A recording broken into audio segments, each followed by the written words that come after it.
You will hear a guide talking to a group of tourists who are about to visit an English castle. First, you have some time to look at questions 11 to 15.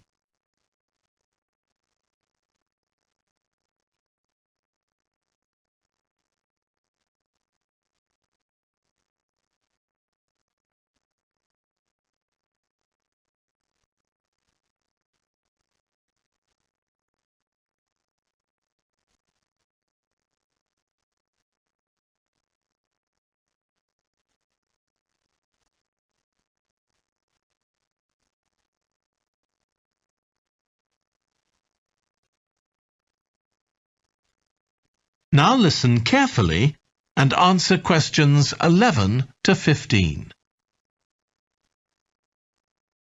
We'll be arriving at Branley Castle in about 5 minutes.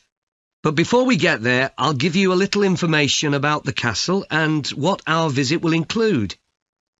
So, in fact, there's been a castle on this site for over 1100 years. The first building was a fort constructed in 914 AD for defence against Danish invaders by King Alfred the Great's daughter, who ruled England at the time. In the following century, after the Normans conquered England, the land was given to a nobleman called Richard de Vere, and he built a castle there that stayed in the de Vere family for over 400 years. However, when Queen Elizabeth I announced that she was going to visit the castle in 1576, it was beginning to look a bit run down.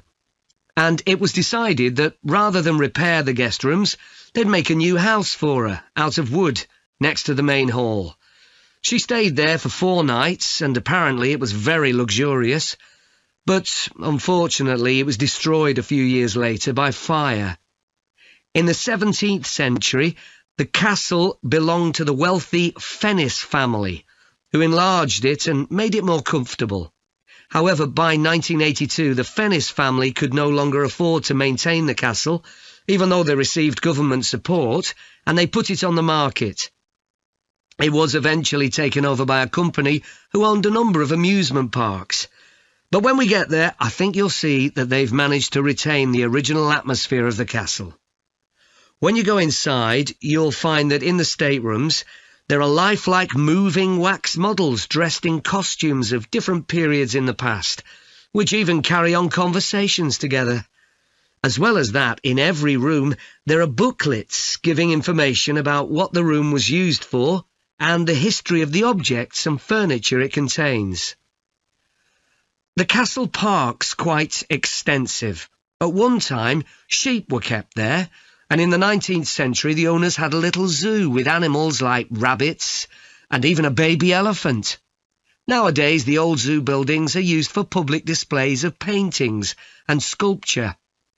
The park also has some beautiful trees, though the oldest of all, which dated back 800 years, was sadly blown down in 1987. Now, you're free to wander around on your own until 4:30, but then, at the end of our visit, we'll all meet together at the bottom of the Great Staircase. We'll then go on to the Long Gallery, where there's a wonderful collection of photographs showing the family who owned the castle 100 years ago having tea and cakes in the conservatory. And we'll then take you to the same place where afternoon tea will be served to you.